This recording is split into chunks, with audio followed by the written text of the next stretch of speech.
welcome to my YouTube channel.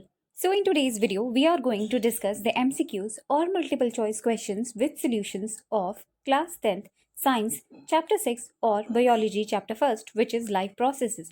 So let's begin. First question, the process of acquiring oxygen from outside the body and to use it in the process of breakdown of food sources for cellular needs is what we call ऐसा process जिससे जो atmosphere में oxygen present है उसको acquire किया जाता है और इसका इस्तेमाल होता है फूड सोर्सेज के ब्रेकिंग डाउन में जिससे हमें एनर्जी मिलता है. सो इस प्रोसेस को हम क्या कहेंगे? Answer is A, respiration. उसी तरह से सर्कुलेशन क्या है? ब्लड वेसल्स एंड हार्ट को इन्वॉल्व करता है. एक्सक्रीशन क्या है? Removal of nitrogenous waste from the body. तो इन सब का भी डेफिनेशन आप याद करें. Next question, the process by which autotrophs take in substances from the outside and convert them into stored forms of energy. ऐसा प्रोसेस जिससे ऑटोट्रॉप्स अपना एनर्जी प्राप्त करते हैं उसे हम क्या कहेंगे? Answer is C, photosynthesis. तो फोटोसिंथेसिस क्या है? जिसमें प्लांट जो है खुद का फूड खुद ही प्रोसेस करते हैं.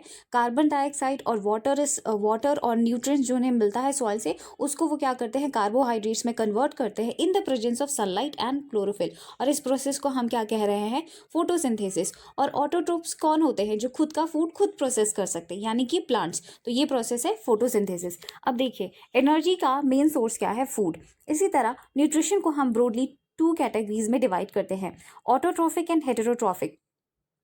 ऑटोट्रॉफिक वो हैं जो खुद का खाना खुद ही बना सकते हैं, मतलब किसी और पर डिपेंड नहीं है, वो सनलाइट के प्रेजेंस में अपना फूड खुद ही प्रोसेस कर सकते हैं. और हेटेरोट्रॉफिक ऐसे ऑर्गेनिजम्स होते हैं जिनको दूसरे ऑर्गेनिजम्स पे दूसरे सोर्सेज पर डिपेंड होना होता है अपने फूड के लिए. तो इसे हम क्लासीफाई करते हैं सैप्रोफाइटिक. जैसे कि एग्जाम्पल हो जाएगा सैप्रोफाइटिक, मतलब जो डीकम्पोज्ड है, जो डिकेड फूड है उसका यूज जो कर रहे हैं उस पर जो डिपेंडेंट है, वैसे ऑर्गेनिजम्स को हम सैप्रोफाइटिक कहेंगे. एग्जाम्पल के लिए ईस्ट, फंगी, ये सब हो गया. पैरासिटिक, जो कि दूसरे ऑर्गेनिज्म को एज अ होस्ट यूज करते हैं ताकि उन्हें न्यूट्रिशन मिल सके. एग्जाम्पल के लिए लाइस.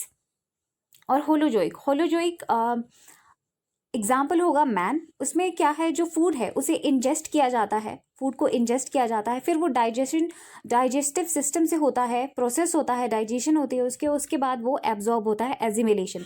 तो ये प्रोसेस क्या है? होलोजोइक. एग्जाम्पल में मैन, फिश, अमीबा, ये सब आ जाएंगे. तो हमें ये याद रखना है. Next question, the carbohydrates which are not used immediately by plants are stored in the form of dash, which serves as the internal energy reserve to be used as and when required by the plant. तो जो carbohydrates, जो plants photosynthesis की मदद से जो carbohydrates बनाती हैं, जब वो प्लांट्स को यूज़ नहीं करना होता है तो उसे कौन से फॉर्म में वो स्टोर करके रखती है ताकि वो एक रिजर्व की तरह काम कर सके जब भी प्लांट को ज़रूरत हो. तो हमें बताना है कि जो मतलब अनयूज्ड कार्बोहाइड्रेट्स है जिनका तुरंत इस्तेमाल नहीं हुआ है उन्हें प्लांट्स कौन से फॉर्म में स्टोर करती है. Answer is B, starch. ध्यान रखना है, जो कार्बोहाइड्रेट्स प्लांट्स तुरंत यूज नहीं करती उन्हें स्टार्च के फॉर्म में स्टोर किया जाता है. Next question, in human beings some of the energy derive from the food we eat is stored in our body in the form of. तो ह्यूमन बींग्स में अभी हमने प्लांट्स का पढ़ा कि जो अनयूज्ड फॉर्म ऑफ एनर्जी है उसे हम स्टार्च के फॉर्म में स्टोर करते हैं. उसी तरह से जो एनर्जी फूड से हमें मिलता है ह्यूमन बींग्स को, उसे हम कौन से फॉर्म में स्टोर करके रखते हैं बॉडी में? Answer is C, glycogen. Next question, which of the following organelles is chlorophyll stored in. तो इनमें से वो कौन सा ऑर्गेनेली है जिसमें क्लोरोफिल, जो ग्रीन पिगमेंट होता है, वो स्टोर्ड होता है? Answer is A, chloroplast. तो ये हम क्लास 9th में भी पढ़ चुके हैं कि जो प्लास्टिड्स होते हैं उसमें प्लास्टिड्स को हम 3 तरह से क्लासीफाई करते हैं. क्लोरोप्लास्ट, जिसमें ग्रीन पिगमेंट होता है जो कि आपके फोटोसिंथेसिस में मदद करता है, लीव्स में पाया जाता है. और क्रोमोप्लास्ट, जो कि हमने देखा होगा जो कलर्ड पार्ट्स होते हैं प्लांट के, उसके लिए रिस्पॉन्सिबल है क्रोमोप्लास्ट. और ल्यूकोप्लास्ट जो होता है फैट, ऑयल, ये सब स्टोर करता है प्लांट्स में. Next question, the opening and closing of the stomatal pour is a function of. तो जो स्टोमेटल पोर है उसका ओपनिंग एंड क्लोजिंग वो कौन से सेल्स का फंक्शन होता है? Answer is A, guard cells. तो हमें पता है कि जो गैशियस एक्सचेंज है वो स्टोमेटा के थ्रू भी होता है, और जो ट्रांसपिरेशन है, that is the loss of water in form of water vapours from plants, वो भी कहाँ से होता है? स्टोमेटा के थ्रू. तो ये सेल्स जो है गार्ड सेल्स, इनमें जब पानी भर जाता है तो it causes the stomatal pore to open. Similarly the pore closes if the guard cells shrink. Next question, organisms that depend on photosynthesis are called. ऐसे ऑर्गेनिज्म जो कि फोटोसिंथेसिस पर डिपेंड है अपने फूड के लिए, उन्हें हम क्या कहेंगे? Answer is B, autotrophs. ये हम पहले भी डिस्कस कर चुके हैं. Next question, which of the following nutrients is an essential element used in the synthesis of proteins and other compounds in plants. तो इनमें से कौन सा वो न्यूट्रिएंट है जो कि एसेंशियल एलिमेंट है प्रोटीन के सिंथेसिस और अदर कंपाउंड्स इन प्लांट? खास तौर पे प्रोटीन के सिंथेसिस में इसका यूज होता है. Answer is D, nitrogen. It is taken up in form of inorganic nitrates और नाइट्राइट्स. ये जो नाइट्रोजन है प्लांट को ये एटमॉस्फेयर से नहीं मिलता. जैसे कि प्लांट्स कार्बन डाइऑक्साइड एटमॉस्फेयर से लेती हैं, वैसे नाइट्रोजन को नहीं लिया जा सकता. इन्हें सॉइल से नाइट्रोजन लेना पड़ता है. और it is taken up as organic compounds which have been prepared by bacteria from atmospheric nitrogen. तो ऐसे कुछ बैक्टीरिया होते हैं जैसे कि एनेबियाना एंड नॉस्टक, ये सब क्या करते हैं? एटमॉस्फेरिक नाइट्रोजन को कन्वर्ट कर देते हैं नाइट्राइट्स और नाइट्रेट्स के फॉर्म में, और ये सॉइल में प्रेजेंट होता है जिससे प्लांट्स अपने न्यूट्रिशन के लिए इस्तेमाल करते हैं. Next question, which among the following is an example of parasitic nutrition strategy. तो इनमें से कौन सा पैरासिटिक न्यूट्रिशन स्ट्रैटेजी का एग्जाम्पल है? पैरासिटिक न्यूट्रिशन ऑफ एनर्जी, जिसमें दूसरे ऑर्गेनिजम्स को एज अ होस्ट यूज किया जाता है. एक सकर होता है और एक होस्ट होता है. सकर जो कि न्यूट्रिएंट्स को सक करता है फ्रॉम द होस्ट. तो इसमें से हमें एग्जांपल्स बताना है. Answer is D, A, B and C. ये सारे क्या है? पैरासिटिक न्यूट्रिशन स्ट्रैटेजी शो करते हैं. कस्क्यूटा, अमारबेल जो कि एक अमरबेल जो कि एक प्लांट है. टिक्स एंड लाइस, जो टिक्स जो कि डॉग्स को हो जाते हैं लाइक, और लाइस जो कि बच्चों के हेयर में आपने देखा होगा कि they have this kind of organisms called lice. और लीचेज एंड टेप वॉर्म्स, ये सब एग्जांपल है पैरासिटिक न्यूट्रिशन स्ट्रैटेजी के. बाकी bread moulds, east and mushroom, ये आपको मिलेंगे सैप्रोफाइटिक न्यूट्रिशन का एग्जाम्पल है.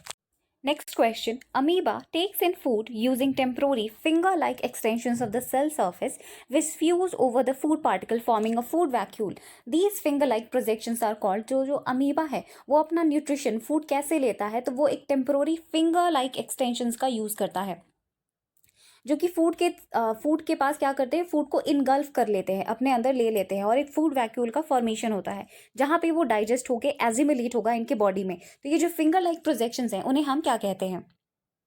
Answer is B, pseudopodia. Cilia और फ्लेजिला, ये एक तरह के मोटाइल ऑर्गन्स होते हैं जो कि आपको देखने को मिलेंगे.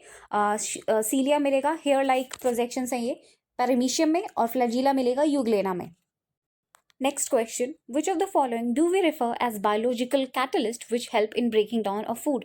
तो इनमें से हम किन्हें रेफर करते हैं as biological catalyst जो कि फूड के ब्रेकिंग डाउन में हेल्प करेंगे? Answer is D, enzymes. इन्हें हम एज बायो कैटलिस्ट भी कहते हैं. Next question, how do plants obtain carbon dioxide and nitrogen dioxide to make their food? तो प्लांट्स CO2 और NO2 कैसे लेते हैं ताकि उन्हें फूड बनाने में हेल्प हो सके? मतलब सोर्स क्या है प्लांट्स के लिए? Answer is B, carbon dioxide from air and nitrogen dioxide from soil. तो हमने देखा है कि कैसे बैक्टीरिया नाइट्रोजन को नाइट्राइट्स और नाइट्रेट्स में कन्वर्ट करते हैं और सॉइल से प्लांट उन्हें अपने न्यूट्रिशन में लेते हैं. Next question, right the mode of nutrition in fungi. तो फंगी में जो मोड ऑफ न्यूट्रिशन है वो हमें बताना है. एग्जाम्पल में ब्रेड मोल्ड्स, ईस्ट, फंगी, ये सब. Answer is A, saprophytic mode of nutrition, जिसमें जो डीकम्पोज्ड है, जो डिकेड है, उसका यूज करते हैं as a mode of nutrition. Next question, what is the ill effect of dental caries. तो जो डेंटल कैरीज हैं उनके इल इफेक्ट्स, दुष्प्रभाव क्या होते हैं? डेंटल कैरीज मतलब जो कैविटीज है, जो टूथ डिके हैं. Answer is B, gradual softening of enamel and dentine. तो यहाँ पर स्पेलिंग मिस्टेक है, ये होगा डेंटाइन. तो जो इनामेल है वो आपका इरोड होने लगता है, सॉफ्ट होके उसका जो लेयर है वो टूटने लगता है, और इस तरह से आपको कैविटी हो जाती है. Next question, match the following glands and their secretions. तो यहाँ पर हमें मैच करना है जो ग्लैंड्स हैं, यहाँ पर कुछ ग्लैंड्स दिए गए हैं और उनसे जो जूस निकलता है, उनसे जो सीक्रीशंस निकलता है, उनसे करेक्ट में मैच करना है। तो इन्हें आप कंसीडर कर लीजिए, इस साइड जो है A B C and D, और इधर आपको इन वाले से मैच करना है। तो देखिए, सैलिवरी ग्लैंड्स जो हैं ये क्या प्रोड्यूस करते हैं, क्या सिक्रीट करते हैं, सलाइवा। ठीक है। गैस्ट्रिक ग्लैंड्स जो हैं वो प्रोड्यूस करते हैं HCl, hydrochloric acid. Pancreas produce करता है पैनक्रियाटिक जूस, और लिवर प्रोड्यूस करता है बाइल। तो आंसर होगा हमारा A D C B, A D C, हाँ आंसर इज बी, ADCB। ठीक है। तो ये जो सीक्रेशंस हैं इसमें हम समझ गए कि जो सलाइवरी ग्लैंड्स हैं वो सलाइवा प्रोड्यूस करेंगे, जो गैस्ट्रिक ग्लैंड्स हैं वो HCl, हाइड्रोक्लोरिक एसिड प्रोड्यूस करेंगे, पैनक्रियाज पैनक्रियाटिक जूस प्रोड्यूस करेगा, और लिवर बाइल प्रोड्यूस करेगा। बाइल जो है प्रोड्यूस होने के बाद, लिवर से प्रोड्यूस होने के बाद गॉल ब्लाडर में जाके स्टोर होता है। तो ये भी आपको याद रखना है कि कहाँ बाइल स्टोर होता है, तो गॉल ब्लाडर में। Next question, match the following enzymes and the compounds break down. तो इसमें हमें क्या करना है, एंजाइम्स दिए हुए हैं और वो कौन से कंपाउंड्स को ब्रेक डाउन करते हैं वो बताना है। तो सेलिवरी अमाइलेज जो है, जिसे सलेवरी ग्लैंड्स प्रोड्यूस करते हैं, सलाइवा में होता है ये स्टार्च पर काम करते हैं, स्टार्च पर। पेप्सिन और ट्रिप्सिन ये प्रोटीन्स पर काम करते हैं। लाइपेज जो है वो फैट्स को डाइजेस्ट करने में मदद करते हैं। तो हमारा आंसर होगा C, A and B, C, A and B, ये करेक्ट ऑर्डर है। तो सेलिवरी अमाइलेज स्टार्च को तोड़ते हैं, कार्बोहाइड्रेट्स को तोड़ते हैं इनटू ग्लूकोज। पेप्सिन और ट्रिप्सिन जो है प्रोटीन्स को तोड़ते हैं, और फाइनली क्या फॉर्मेशन होता है, अमीनो एसिड्स का। लाइपेज जो है फैट्स पर काम करता है, और फाइनली हमें क्या मिलेंगे, fatty acids and glycerol. Next question, match the following nutrients and the after products. तो हमें यहाँ पर मैच करना है, इसे न्यूट्रिएंट्स दे रखे हैं और जो फाइनल ब्रेक डाउन होगा उसमें जो प्रोडक्ट्स में ये कन्वर्ट हो जाएंगे फाइनली, उनसे मैच करना है। तो प्रोटीन्स किस में ब्रेक डाउन होकर फाइनली कन्वर्ट होंगे, तो अमीनो एसिड्स में। कार्बोहाइड्रेट्स ग्लूकोज में। फैट्स किस में कन्वर्ट होंगे, तो फैट्स होंगे फैटी एसिड्स एंड ग्लिसरॉल। ये लाइपेज गलत लिखा हुआ है, लाइपेज एक एंजाइम है, तो फैट्स टूटेंगे fatty acids and glycerol. So हमारा आंसर होगा आंसर ए, यानी कि BAC। This is the correct order. Proteins, amino acids, carbohydrates, glucose and fats, fatty acids and glycerol, fatty acids and glycerol. तो अब हम यहाँ पर समरी करेंगे। जो सेलिवरी ग्लैंड है, सेलिवरी ग्लैंड कहाँ मिलेगा, आप हायर क्लासेस में पढ़ेंगे कि 3 जगह है, एक आपके चीक्स में, एक आपके जॉ के नीचे, और एक आपके टंग के नीचे। तो यहाँ से आपको देखेंगे कि सलाइवा प्रोड्यूस होता है। अब इनमें एंजाइम होता है सेलिवरी अमाइलेज, ये स्टार्च पे काम करते हैं। ठीक है, ये स्टार्च पर काम करते हैं। उसी तरह से देखिए गैस्ट्रिक ग्लैंड्स कहाँ हैं, in the walls of stomach. ये रिलीज करते हैं HCl क्या करता है, HCl ये एंजाइम्स हैं, इन्हें एक्टिवेट करेगा पेप्सिन और रेनिन। ये एंजाइम्स हैं जो कि प्रोटीन पर काम करते हैं। लिवर से क्या एक्सक्रीशंस निकलता है, बाइल क्या है, फैट्स पर काम करता है और इनकी इमल्सिफिकेशन में मदद करता है। फिर पैनक्रियाज जो ग्लैंड है वो पैनक्रियाटिक जूस प्रोड्यूस करते हैं। इसमें जो एंजाइम्स होते हैं वो होते हैं ट्रिप्सिन जो कि प्रोटीन्स पर काम करता है, और लाइपेज जो कि फैट्स पर काम करता है। ये अब हम देखेंगे कि जो कार्बोहाइड्रेट्स हैं, ये सारे एंजाइम्स जो एक्ट कर रहे हैं इन पर, डिफरेंट एंजाइम्स, उसके बाद फाइनल ब्रेक डाउन किस में करते हैं, कार्बोहाइड्रेट्स ग्लूकोज में। प्रोटीन्स जिन पे हम देख रहे हैं पेप्सिन, रेनिन, ट्रिप्सिन, ये सब एंजाइम्स काम करते हैं। ये प्रोटीन्स फाइनल ब्रेक डाउन करेंगे अमीनो एसिड्स में। उसी तरह से जो फैट्स हैं वो फाइनली किस में ब्रेक डाउन करेंगे, तो फैटी एसिड्स एंड ग्लिसरॉल। तो ये आपको याद रखना है। अगर आप रेफरेंस बुक देखेंगे तो उसमें और भी बहुत सारे आपको एंजाइम्स और मिडिल स्टेप्स मिल जाएंगे, पर ये बेसिक NCERT से लिया गया है, सो इसलिए। Next question, which is the longest part of alimentary canal. तो एलिमेंट्री कैनाल जो है उसका लॉन्गेस्ट पार्ट क्या है,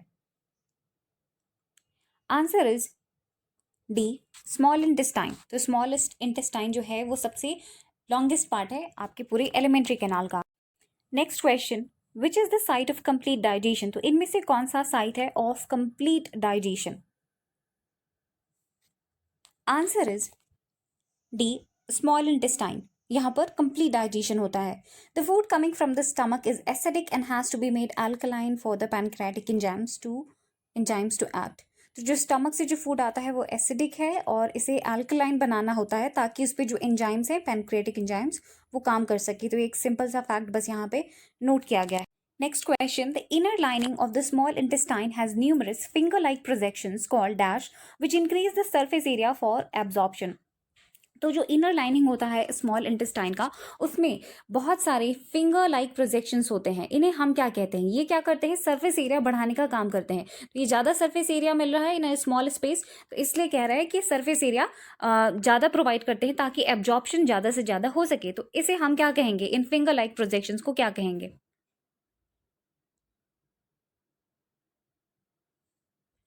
आंसर इज ए, विलाई।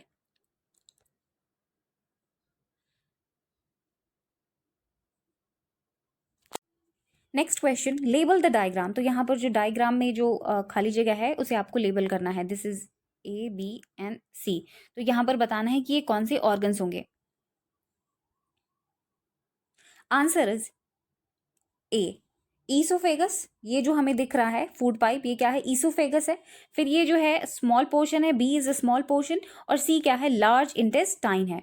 तो इस तरह से oesophagus, small intestine and large intestine जो है करेक्ट मार्किंग है।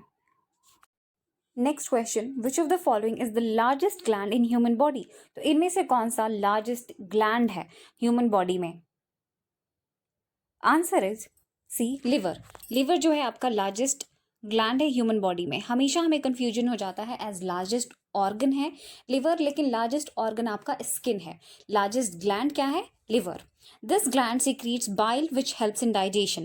Bile juice is stored in gall bladder. तो ये इंपॉर्टेंट क्वेश्चन भी बन सकता है कि बाइल जूस जो है वो कहाँ स्टोर्ड होता है? तो gall bladder. Question, the muscular walls of the oesophagus move in a rhythmic wave like manner which carries the food down to the stomach. It is called as, जो हमारे oesophagus है यानी कि जो फूड पाइप है उसमें हम देखेंगे कि एक रिदमिक वेव लाइक मूवमेंट हो रहा है। जो फूड है वो स्टमक की तरफ नीचे जा रहा है, तो वो कैसे, किसकी मदद से जाता है? एक मूवमेंट की मदद से, जो कि कैसा है? वेव लाइक है। ठीक है, तो इस वेव लाइक मूवमेंट को हम क्या कहते हैं? Answer is C, peristalsis. तो ये मूवमेंट जो रिदमिक मूवमेंट है वेव लाइक, ये पेरिस्टाल्सिस है। ये फूड को नीचे स्टमक की तरफ जाने में मदद करता है। Next question, what is the function of anal sphincter. तो एनल स्पिंचर का फंक्शन क्या है? Answer is A, regulates the exit of waste materials via the anus. ये जो मटेरियल्स है, वेस्ट मटेरियल्स, उनके एग्जिट को रेगुलेट करता है। अब ये जो ग्लॉटिस है, एपिग्लॉटिस क्या होता है? एपिग्लॉटिस जो है एक फ्लैप लाइक स्ट्रक्चर होता है आपके विंड पाइप के पास।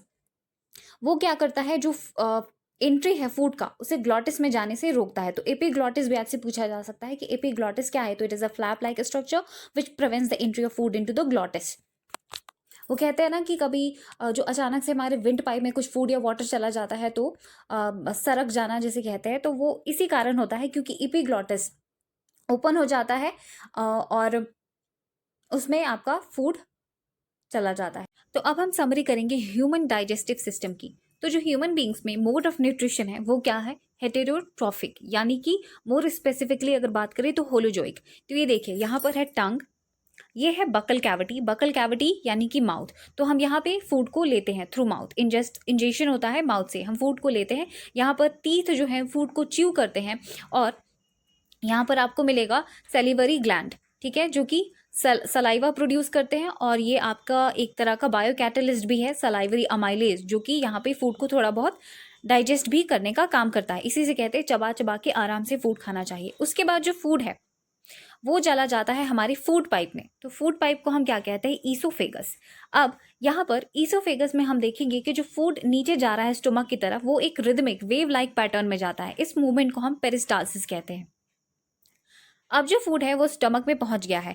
स्टमक क्या करती है? यहाँ पे जो वेरियस डाइजेस्टिव एंजाइम्स है उसके साथ फूड को मिक्स करने का काम करती है। तो ये देखिए, ये क्या है? लिवर। लिवर प्रोड्यूस करता है बाइल, जो कि गॉल ब्लाडर पे स्टोर होता है। पैनक्रियास, पैनक्रेटिक जूस प्रोड्यूस करते हैं। गैस्ट्रिक ग्लैंड्स हैं जो कि वॉल्स ऑफ स्टमक में होते हैं, वो भी डिफरेंट टाइप के एंजाइम्स, बायोकैटलिस्ट प्रोड्यूस करते हैं, जैसे कि HCl हो गया, पेप्सिन हो गया, ये सब, ये सारे एंजाइम्स। अब जो फूड है वो जाता है आपके स्मॉल इंटेस्टाइन में। स्मॉल इंटेस्टाइन जो कि लॉन्गेस्ट पार्ट है आपके एलिमेंट्री कैनाल का, यहाँ पर कंप्लीट डाइजेशन होता है। जितनी भी एंजाइम्स है वो सारे फूड मॉलिक्यूल्स को स्मॉलर पार्टिकल्स में ब्रेक डाउन कर देते हैं। उसके बाद हम देखते हैं कि विलाई जो है ये एब्जॉर्प्शन में हेल्प करता है, सरफेस एरिया इंक्रीज कर देता है। उसी तरह से अब जो फूड है, अब जो वेस्ट मटेरियल है, एब्जॉर्प्शन के बाद जो बच गया है वो चला जाता है लार्ज इंटेस्टाइन में। और लार्ज इंटेस्टाइन के बाद यहाँ पर हम देखेंगे एनल स्पिंचर होता है जो कि रेगुलेट करता है exit of waste materials, exit of waste materials from the large intestine, और एनस के थ्रू जो वेस्ट मटेरियल है वो बाहर चला जाता है। तो ये था हमारा digestive system. Next question. The breakdown of pyruvate to give carbon dioxide, water and energy takes place in. तो ये जो पायरुवेट है इसका जब ब्रेकडाउन होता है तो ये कार्बन डाइऑक्साइड, वाटर और एनर्जी हमें प्रोवाइड करता है। तो ये जो ब्रेकडाउन है उसका प्लेस बताना है कि वो कहाँ टेक प्लेस करता है। Answer is C, mitochondria. तो जो ब्रेकडाउन है पायरुवेट का to give carbon dioxide, water, energy takes place in mitochondria. यहाँ देखिए हमारे पास जो ये ब्रेकडाउन का प्रोसेस है इसके लिए दो पाथवेज हैं। जो पाथवे ऑक्सीजन के प्रेजेंस में होगा उसे हम कहेंगे एरोबिक, और जो एब्सेंस ऑफ ऑक्सीजन में होगा उसे कहेंगे एनारोबिक। तो देखिए ग्लूकोज जो है कि जो कि 6 कार्बन मॉलिक्यूल है वो साइटोप्लाज्म में ब्रेक डाउन करेगा पायरुवेट में जो कि 3 कार्बन मॉलिक्यूल है। अगर ये एब्सेंस ऑफ ऑक्सीजन में टेक प्लेस होगा, जैसे कि ईस्ट एग्जाम्पल है जहाँ पे एनारोबिक रेस्पिरेशन आपको देखने को मिलेगा, तो प्रोडक्ट हमें क्या मिलेगा, ethanol plus carbon dioxide plus energy. यानी कि जब ऑक्सीजन के एब्सेंस में होगा एग्जाम्पल के तौर पे ईस्ट, तो हमें जो प्रोडक्ट्स मिलेंगे वो होगा ethanol, carbon dioxide and energy. और जब ये प्रेजेंस में होगा, मतलब जब ऑक्सीजन के प्रेजेंस में होगा पायरुवेट का ब्रेक डाउन कहाँ पर, माइटोकॉन्ड्रिया में, तो हमें क्या मिलेगा, carbon dioxide plus water plus energy. Example हम ह्यूमन बींग्स, एरोबिक रेस्पिरेशन हमारे सेल्स में होता है। उसी तरह से कभी कभी जब हम बहुत ज़्यादा एक्सरसाइज कर लेते हैं तो ऑक्सीजन की कमी हो जाती है, तब उस समय हमारे मसल सेल्स में एक और प्रोसेस होता है, ये क्या होता है, एनारोबिक रेस्पिरेशन का प्रोसेस होता है। इसमें भी ऑक्सीजन की कमी होने के कारण हमारे मसल सेल्स में जो पायरुवेट है वो ब्रेक डाउन करता है इन लैक्टिक एसिड प्लस एनर्जी। तो हम हमारी बॉडी में जो मसल क्रैम्प्स आ जाते हैं, जो अकड़न आ जाते हैं कभी कभी एक्सरसाइज करने के कारण, उनके पीछे यही कारण है कि लैक्टिक एसिड का फॉर्मेशन हुआ है, ऑक्सीजन की कमी थी वहाँ पे। वैसे सिचुएशन में एनर्जी के लिए हमें ज़्यादा एनर्जी चाहिए तो हम एनारोबिक रेस्पिरेशन हमारे मसल सेल्स में होने लगते हैं, जिससे कि फॉर्मेशन होता है लैक्टिक एसिड का और एनर्जी का। तो लैक्टिक एसिड हमारे बॉडी में क्रैम्प्स प्रोड्यूस करती है। इनसे रिलीफ पाने के लिए हॉट वाटर का यूज़ किया जाता है। हॉट वाटर से नहाने पर आपको रिलीफ मिलता है मसल क्रैम्प से। और एक और इम्पॉर्टेंट चीज़, जो एरोबिक रेस्पिरेशन है, मतलब जो ऑक्सीजन के प्रेजेंस में जो ब्रेक डाउन होता है ग्लूकोज का, उसमें जो अमाउंट ऑफ एनर्जी प्रोड्यूस है वो कंपेरेटिवली ज़्यादा होता है एनारोबिक रेस्पिरेशन से। तो एरोबिक एनर्जी जो प्रोड्यूस होगा it will be more than anaerobic energy, aerobic energy ज़्यादा होगा। और दो चीज़ें और याद रखना है कि ग्लूकोज कहाँ ब्रेक डाउन हो रहा है, साइटोप्लाज्म में, पायरुवेट में। और अगर जो कार्बन डाइऑक्साइड और वाटर और एनर्जी है वो कहाँ ब्रेक डाउन होता है, माइटोकॉन्ड्रिया, पावर हाउस ऑफ हमारे सेल। जिन माइटोकॉन्ड्रिया को हम पावर हाउस ऑफ सेल भी कहते हैं, क्योंकि यहाँ पे। Next question, what are the end products of anaerobic respiration in yeast. तो ईस्ट में जो एनारोबिक रेस्पिरेशन होता है, यानी कि in the absence of oxygen, उसके एंड प्रोडक्ट्स क्या मिलेंगे। Answer is B, ethyl alcohol, यानी कि ethanol and carbon dioxide.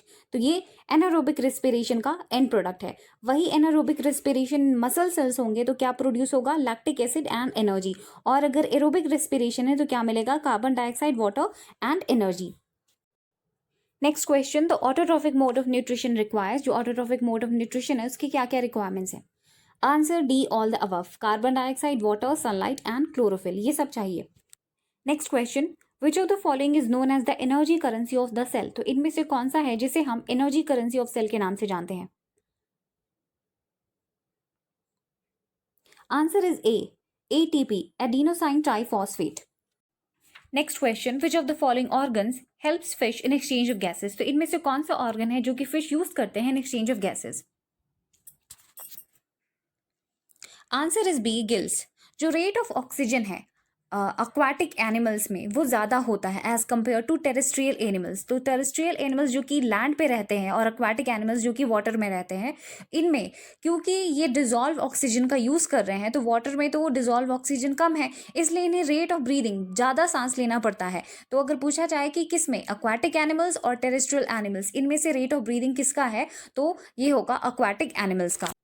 Next question, which of the following statements is true? तो इनमें से कौन सा स्टेटमेंट सही है?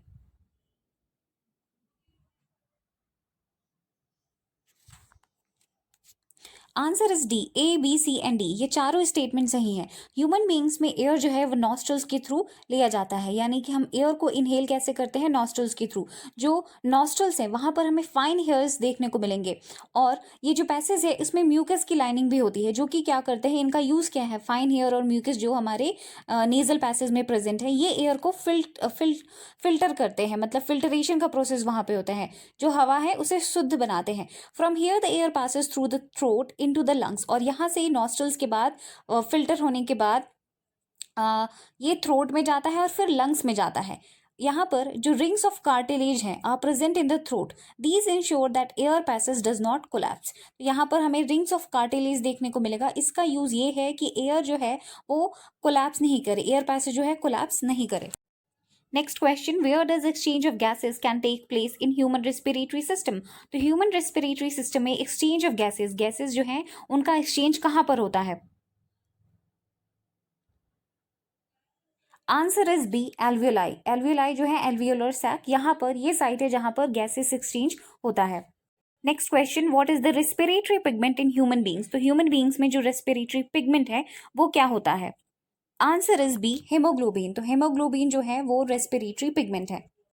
Next question, plasma transports food, carbon dioxide and nitrogenous waste in dissolved form. Oxygen is carried by the dash and many other substances like the salts are also transported by the blood. So blood का composition क्या है? Plasma, RBCs, white blood cells and platelets. तो इसमें जो plasma है वो food और carbon dioxide और nitrogen waste को dissolved form में transport करता है, और जो oxygen है वो कौन transport करता है, यहाँ पर हमें बताना है।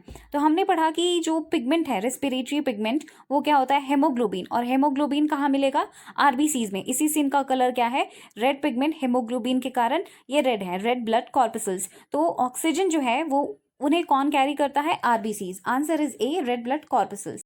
Next question, label the diagram. यहाँ जो डायग्राम दिया गया है इसको लेबल करना है, ये ए है, ये बी है और ये सी है। तो ए जो है वो क्या है, फेरिंग्स, फेरिंग्स, फिर आता है लेरिंग्स और फिर रिंग्स ऑफ कार्टिलेज। तो answer is C, pharynx, larynx and rings of cartilage. तो फेरिंग्स क्या है, वो होता है थ्रोट। फेरिंग्स को हम कॉमन लैंग्वेज में क्या कहेंगे, थ्रोट। और लेरिंग्स जो है उसे कॉमन लैंग्वेज में वॉइस बॉक्स कहा जाता है, और ये है रिंग्स ऑफ कार्टिलेज। इसका इंपॉर्टेंट फंक्शन हम पढ़ चुके हैं कि it prevents the collapse of air. तो अब हम यहाँ पर ह्यूमन रेस्पिरेटरी सिस्टम की समरी करेंगे। तो जो एयर है, जो ऑक्सीजन है, उसे हम इनहेल करते हैं अपने नॉस्ट्रल्स के थ्रू, फिर ये पास करता है नेजल पैसेज से। इसमें क्या होते हैं, फाइन हेयर्स होते हैं और म्यूकस की लाइनिंग होती है। ये फाइन हेयर और म्यूकस जो धूल मिट्टी जो एयर के साथ इनहेल हो रहे हैं उसे फिल्टर करने का काम करते हैं। फिर यहाँ देखिए, ये है थ्रोट, फेरिंग्स, और ये है लेरिंग्स यानी कि वॉइस बॉक्स। अब ये ट्रेकिया, विंड पाइप, जो नीजल पैसेज से हमने एयर लिया है वो अब विंड पाइप के थ्रू यानी कि ट्रेकिया के थ्रू नीचे जाएगा, और यहाँ पर प्रेजेंट है रिंग्स ऑफ कार्टिलेज। ये रिंग जैसा जो स्ट्रक्चर लग रहा है, रिंग्स ऑफ कार्टिलेज। तो ये क्या प्रिवेंट करते हैं, इनका इंपॉर्टेंट फंक्शन है कि they prevent the collapse of air in the wind pipe. मतलब कि एक तरह से समझिए कि कोलैप्स ऑफ एयर से मतलब है कि जो सांस लेने में प्रॉब्लम होने लगती है, सांस लेना डिफिकल्ट हो जाता है, तो एयर कोलैप्स ना करे, एयर की सप्लाई बनी रहे, ये इंश्योर करते हैं rings of cartilage.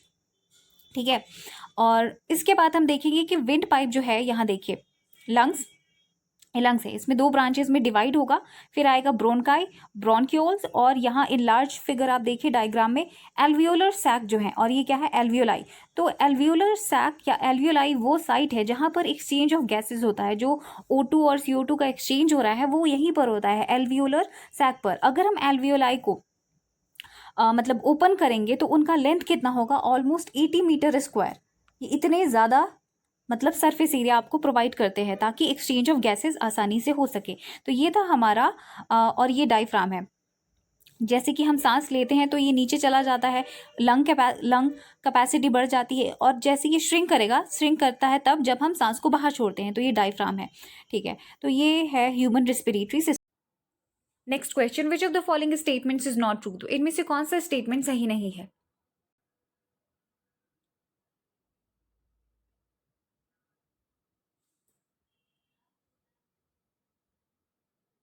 Answer is A. Deoxygenated blood comes from the body to the upper chamber on the right atrium as it relaxes. तो ये स्टेटमेंट सही नहीं है। जो वेन्स हैं वो क्या करती हैं, जो डीऑक्सीजनेटेड ब्लड है उसको सारे बॉडी पार्ट से ला करके आपके हार्ट के अपर चैम्बर जो कि राइट साइड है, राइट एट्रियम, वहां पे लाती हैं। तो वेंट्रिकल्स जो है ये पंप ब्लड करते हैं वेरियस ऑर्गन्स में, और इसलिए ये जो वॉल्स है वेंट्रिकल्स के काफी ज्यादा थिकर होते हैं, क्योंकि ये प्रेशर के साथ ब्लड को पंप कर रही हैं। तो आर्टरी और वेंट्रिकल, इनमें से किसके वॉल्स थिक है? तो वेंट्रिकल्स के। तो ये स्टेटमेंट सही है। फिर जो वैल्व्स होते हैं, एक तरह से समझ लीजिए कि एक फ्लैप का काम करते हैं। तो ये क्या इंश्योर करते हैं कि blood does not flow backwards when the artery और द वेंट्रिकल्स कॉन्ट्रैक्ट। तो ब्लड का फ्लो बैकवर्ड डायरेक्शन में नहीं हो, ये इंश्योर करते हैं valves. The separation of the right side and the left side of the heart is useful to keep oxygenated and deoxygenated blood from mixing. तो ये सारे स्टेटमेंट सही है। Next question, which of the following statements is not true? तो इनमें से कौन सा स्टेटमेंट सही नहीं है?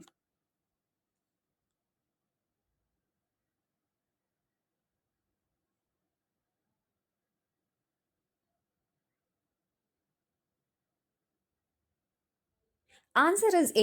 Animals like amphibians or many reptiles have three-chambered hearts and tolerate some mixing of oxygenated and deoxygenated streams. तो जो amphibians हैं जो reptiles हैं, उनके पास उनका हार्ट जो होता है वो कैसा होता है? थ्री चैम्बर्ड का। फोर चैम्बर्ड गलत है, थ्री चैम्बर्ड हार्ट होता है और वो थोड़ा बहुत ऑक्सीजनेटेड और deoxygenated mixing of blood tolerate कर सकते हैं, सह सकते हैं। जबकि फिश जो है उनके पास टू चैम्बर वाला हार्ट होता है और गिल्स का यूज करते हैं।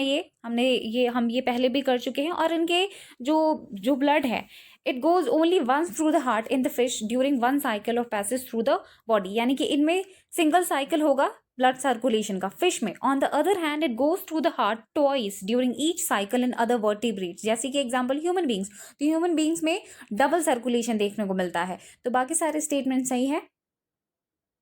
Next question, which instrument is use to measure blood pressure? तो इनमें से वो कौन सा इंस्ट्रूमेंट है जिसका इस्तेमाल ब्लड प्रेशर को मेजर करने के लिए किया जाता है?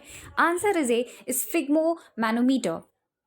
Next question, the normal systolic pressure is about dash mm of Hg and diastolic pressure is dash mm of Hg। तो हमें ब्लड प्रेशर जो हम मेजर करते हैं उसमें सिस्टोलिक प्रेशर ऊपर होता है और डायसिस्टोलिक प्रेशर नीचे होता है। तो ये कितना होता है? Answer is A 120 systolic pressure upon 80, जो कि क्या है? Diastolic pressure. Next question, which of the following statements is true? तो इनमें से कौन सा स्टेटमेंट सही है?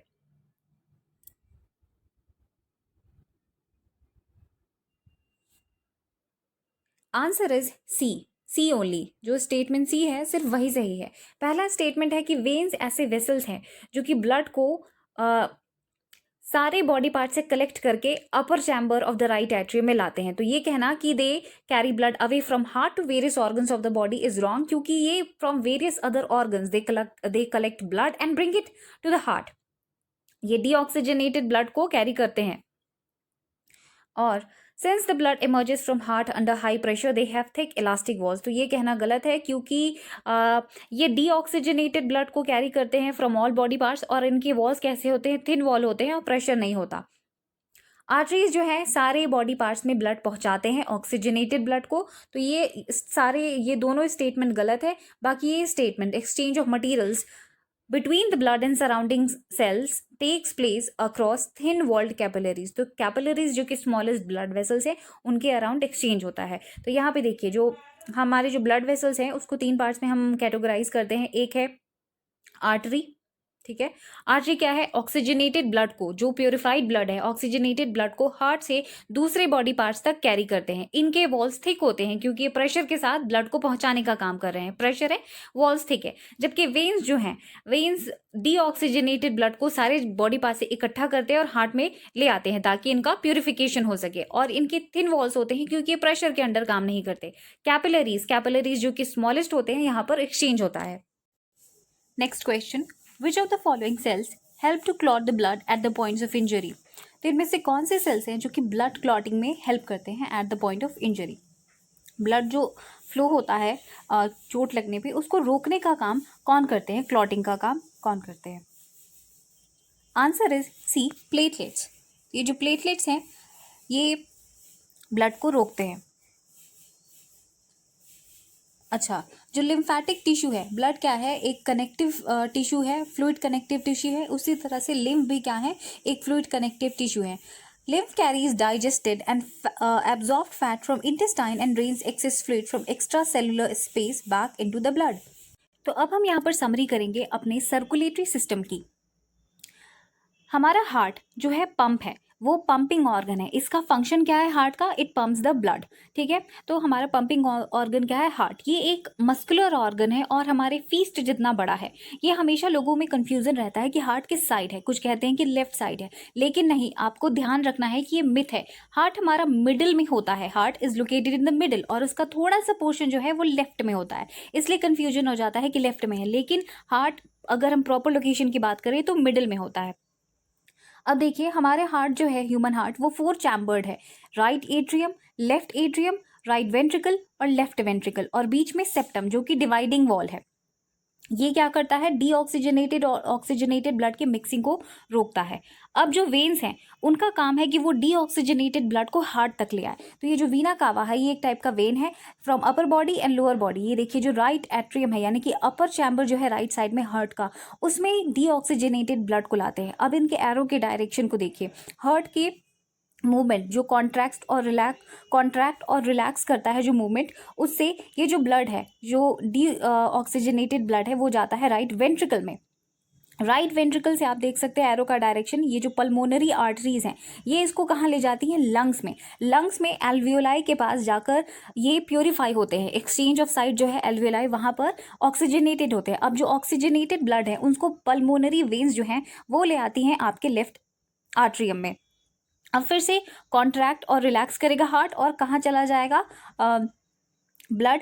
लेफ्ट वेंट्रिकल में। अब एरो का डायरेक्शन देखिए। ये एओर्टा जो है, जो कि लार्जेस्ट आर्टरी है ब्लड में, आर्टरी का काम है कि आर्टरी का काम है जो ऑक्सीजनेटेड ब्लड है उसको पूरे बॉडी पार्ट्स तक पहुंचाए। तो यहाँ से ये मूवमेंट देखिए एरो का, एओर्टा से होते हुए ये पूरे बॉडी पार्ट्स में आर्टरीज हमारे ब्लड को, जो कि ऑक्सीजनेटेड हो गया है, वहां तक पहुंचा देंगी। तो इस तरह से आप समझ रहे हैं कि किस तरह से डीऑक्सीजनेटेड ब्लड को लंग्स में, हार्ट में ले आया जाता है, फिर लंग्स में जाते हैं और फिर से दोबारा हार्ट में आते हैं और फिर पूरे बॉडी पार्ट्स में फैल जाते हैं। तो वेन्स डीऑक्सीजनेटेड ब्लड कैरी करते हैं और आर्टरीज जो है ऑक्सीजनेटेड ब्लड कैरी करते हैं। एओर्टा जो है लार्जेस्ट आर्टरी है ह्यूमन बॉडी का।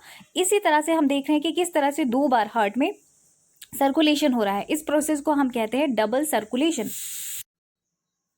तो यहां पर भी आप डबल सर्कुलेशन के प्रोसेस को देख सकते हैं।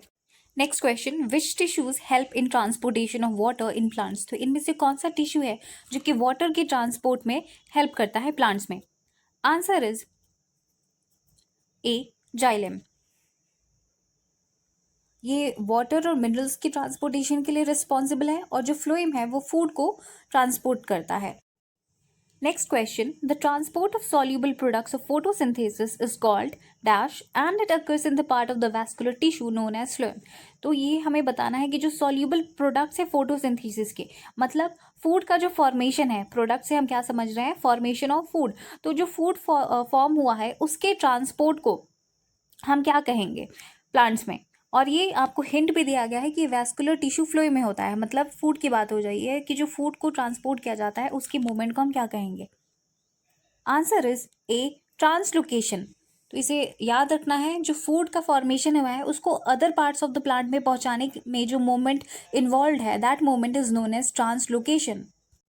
Next question, the excretory system in human beings is constituted by, जो ह्यूमन बींग्स में जो एक्सक्रीटरी सिस्टम है जिससे रिमूवल ऑफ वेस्ट होता है, तो उस सिस्टम में कौन कौन से ऑर्गन्स हैं? Answer is A, pair of kidneys, a pair of ureters, a urinary bladder and a urethra. Next question, where are kidneys located, तो हमें किडनीज का लोकेशन बताना है कि वो कहाँ लोकेटेड है। Answer is A, abdomen, one on the either side of the backbone, तो हमारा जो बैकबोन है उसके दोनों तरफ हमारे किडनीज लोकेटेड होते हैं।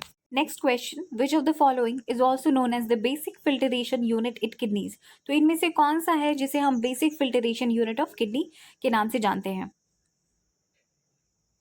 Answer is B, nephrons. तो आप फिगर देख सकते हैं, diagram of nephrons.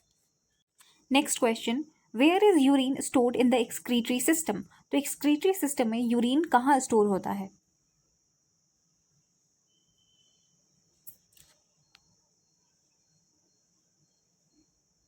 Answer is C, urinary bladder. तो ह्यूमन बींग्स में जो एक्सक्रीटरी प्रोडक्ट्स हैं, they are in form of soluble nitrogen compounds and are remove by nephrons in the kidney. तो filtration unit of, basic filtration unit of kidney क्या है? Nephrons, ये filter करते हैं। अब देखिए प्लांट्स में कैसे होता है excretion. Plants use a variety of techniques to get rid of waste material. For example, waste material may be stored in cell vacuole और as gum and resin and removed in falling leaves और excreted into surrounding soil. तो plants क्या करते हैं, अपने waste को remove करने के लिए बहुत सारे मैकेनिज्म्स अपनाते हैं। वो सेल वैक्यूल की मदद से वेस्ट मटेरियल को स्टोर कर सकते हैं सेल वैक्यूल में एज गम और रेजिन। तो गम और रेजिन क्या होता है, एक तरह का वेस्ट प्रोडक्ट है आपके प्लांट्स का। रिमूव्ड इन फॉलिंग लीव्स, जो पत्ते झड़ते हैं उसके फॉर्म में भी वेस्ट को रिमूव कर देते हैं और अपने सराउंडिंग्स में सॉइल में भी रिमूवल होता है। तो अब हम यहाँ पर समरी करेंगे of excretory system in human beings. तो जो एक्सक्रीटरी सिस्टम है ह्यूमन बींग्स का, it includes a pair of kidneys, pair of ureters, ये जो येलो कलर्ड है आप देख सकते हैं, यूरेटर्स, और a urinary bladder and a urethra, ये यूरिनरी ब्लैडर और ये यूरेथ्रा, तो ये बनाते हैं हमारे एक्सक्रीटरी सिस्टम को ह्यूमन बींग्स में। तो अब इनका लोकेशन कहाँ है? किडनीज लोकेटेड होते हैं एब्डोमेन में, one on the either side of backbone. जैसे कि हमारे लंग से CO2 एक्सक्रीट होता है, उसी तरह से यूरिया और जो यूरिक एसिड है, जो नाइट्रोजीनस वेस्ट है, वो किडनीज उसको एक्सक्रीट करती हैं, उसे हमारी बॉडी से बाहर कर देती है। तो देखिए यहाँ पर किडनी जो है, यहाँ पर इनमें होता है नेफ्रॉन्स, ये क्या करते हैं, बेसिक फिल्टरेशन यूनिट है। वहाँ पर जो भी वेस्ट फिल्टर होगा उसके बाद यूरिन का फॉर्मेशन होता है और ये यूरेटस से होते हुए गॉल ब्लाडर नहीं, यूरिनरी ब्लाडर में जाकर स्टोर हो जाते हैं। तो जो प्रोड्यूस हुआ है यूरिन किडनी में, 180 लीटर्स पर डे किडनी जो है फिल्टर करती है और यूरिन 1 to 2 लीटर्स प्रोड्यूस होता है ह्यूमन बॉडी में एवरेज पे। तो ये यूरेटर्स इसको ले जाकर स्टोर कर देते हैं यूरिनरी ब्लैडर में और यहाँ से यूरेथ्रा जो है, इससे ये हमारे बॉडी से बाहर हो जाता है। अब ये जो अर्ज है ऑफ यूरिनेशन, या हम कह सकते हैं जो बॉडी वेस्ट बाहर जा रहा है, जो उसकी अर्ज आती है कि यूरिनेशन है, उसे हम कहते हैं micturition. So what is micturition? It is the urge for ejection of urine from the body. So it is known as micturition. Next question. In human beings, the transport of materials such as oxygen, carbon dioxide, food and excretory products is a function of the circulatory system. The circulatory system consists of, तो जो human beings हैं उसमें जो materials का transport है, जैसे कि oxygen हो गया, कार्बन डाइऑक्साइड, फूड और एक्सक्रीटरी प्रोडक्ट्स, यानी कि जो हमारा CO2 है वो एक तरह का एक्सक्रीटरी प्रोडक्ट ही है। तो ये सब सर्कुलेटरी सिस्टम का फंक्शन है। हमें बताना है कि सर्कुलेटरी सिस्टम में कौन कौन से ऑर्गन्स होते हैं। Answer is A, heart, blood and blood vessels. Next question, what is the other name of artificial kidney, तो आर्टिफिशियल किडनी का दूसरा नाम क्या है? Answer is D, haemodialysis. इस बॉक्स को आप पढ़ सकते हैं। Next question, how much is the filtration rate of kidney in human beings, तो ह्यूमन बींग्स में फिल्टरेशन रेट क्या है किडनी का? Answer is C, 180 litres per day. इतना वाटर जो है इतना फिल्टर होता है और यूरिन कितना होता है, 1 to 2 litres. Next question, label the diagram, तो ये जो डायग्राम दिया गया है ए, इस पॉइंट को बताना है कि ये क्या है। Answer is C. Bowman's capsule. Next question. Name the largest artery in human body. तो human body में सबसे बड़ा largest artery कौन सा है?